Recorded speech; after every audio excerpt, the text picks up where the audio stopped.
बोध्यातला विकास म्हणजे दैवाळी आपलंच म्हणून जर पाहिलं तर दोघंही गावात विकासाच्या बाबतीत अनेक अडचणी येतात. मग त्याला शासकीय अनुदान असेल किंवा त्याला प्लॅनिंग असेल, अशा अनेक अडचणी आहेत. परंतु आता केंद्र शासनाने जी योजना आणलेली आहे आप्पा, जसं तुम्ही सांगितलं की तालुक्यातले फक्त 115 गाव आहेत आपल्या तालुक्यात. किती?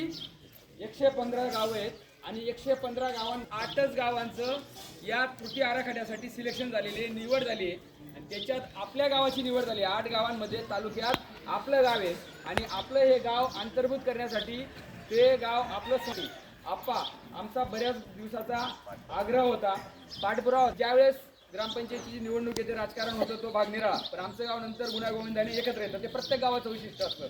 पण ज्यावेळेस एक ग्रामपंचायत सदस्य म्हणून आपण आपल्या गावाचं काहीतरी देणं लागतो, या लोकांना आपण निवडणुकीत प्रत्येकजण जाहीरनाम्यात काहीतरी सांगतं आणि विकासाच्या बाबतीत सगळ्यात मुख्य समस्या जर असेल तर या समोर आमच्या ज्या महिला भगिनी दिसल्यात, तर सगळ्यात महत्त्वाची सामूहिक शौचालय, संडास, टॉयलेट. भाऊसाहेब, तुम्ही रस्त्याने येताना पाहिलं असेल आमच्या गावातील मूलभूत अडचण काय ते तुमच्या लक्षात आली असेल. त्यानंतर तुम्ही पूर्ण गावातले रस्ते पहा. ज्याप्रमाणे आपल्या गावातले रस्ते ठक्कर बाप्पा योजनेतून झालेले आहेत आप्पा. हे जे सिमेंटी रस्ते आहेत ना प्रत्येक 4 गल्लीतले, हे ठक्कर बाप्पा योजनेतून झाले होते.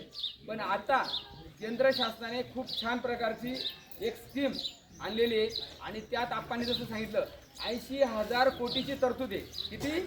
80,000 कोटीची तरतूद आहे.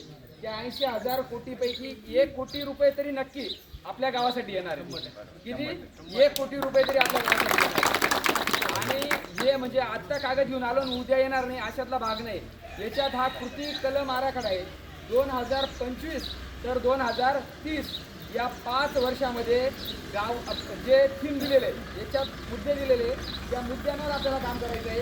पहिला मुद्दा गावातील सोमसिंग भाऊंनी याच्यासाठी, भाऊसाहेब थोडंसं तुमच्यापेक्षा सोमसिंग भाऊंनी जास्त काम केलेलं आहे. हां, हे आम्हाला मान्य करावं लागेल. कारण सर वारंवार सांगायचे एक चांगली स्कीम आहे, ही स्कीम गावातून जाऊ देऊ नका. शासनाचा, तुमचं गाव आदिवासी समाजाचा असल्यामुळे सगळ्यात जास्त शासनाचा निधी तुमच्या गावासाठी येऊ शकतो. फक्त तुम्ही वेळ द्या. गेल्या 5-6 दिवसापासून सोमसिंग भाऊंचं आमचं बोलणं चालायचं. पण याच्याही आधी ज्यावेळेस पत्र आलं त्यावेळेस आपल्या जिल्हा परिषदचे जे दोघंही शिक्षक भिकाजी आप्पा आयरे सर आणि जगताप सर यांचाही वारंवार पाठपुरावा होता की आपलं गाव गरीब आहे. ते म्हणजे ते जरी बाहेरगावचे असले तरी बोधे आपल्या भाऊसाहेब आमच्या गावाला ते आपलं गाव मानतात. ते म्हणजे या स्कीममध्ये सगळ्यात महत्त्वाची भूमिका काम करण्यासाठी भाऊसाहेब आणि दोन्ही जिल्हा परिषदेचे शिक्षक आणि गावातील सरकारी कर्मचारी यांचा खूप महत्त्वाचा रोल, महत्त्वाची भूमिका याच्यात असणार आहे. तर याच्यात होणारे कामं कोणकोणते? तर भाऊसाहेब सोमसिंग भाऊ, आपण जशी चर्चा केली तर आमच्या गावातला सगळ्यात महत्त्वाचा शौचालय, स्त्रियांसाठी संडास, ही सगळ्यात महत्त्वाची काम याच्या अंतर्गत होणार आहे. त्याच्यानंतर आपल्या गावातले सगळे रस्ते सिमेंटी, गावातले रस्त्यांचं सिमेंटचं काम होणार आहे. त्याच्यानंतर एखाद्या पोऱ्याकडे जर चांगलं कौशल्य असेल मग तो हां ते पण होणार आहे. तर या सगळ्या गोष्टी त्यांना रोजगार पण उपलब्ध होण्यासाठी मिळणार आहे.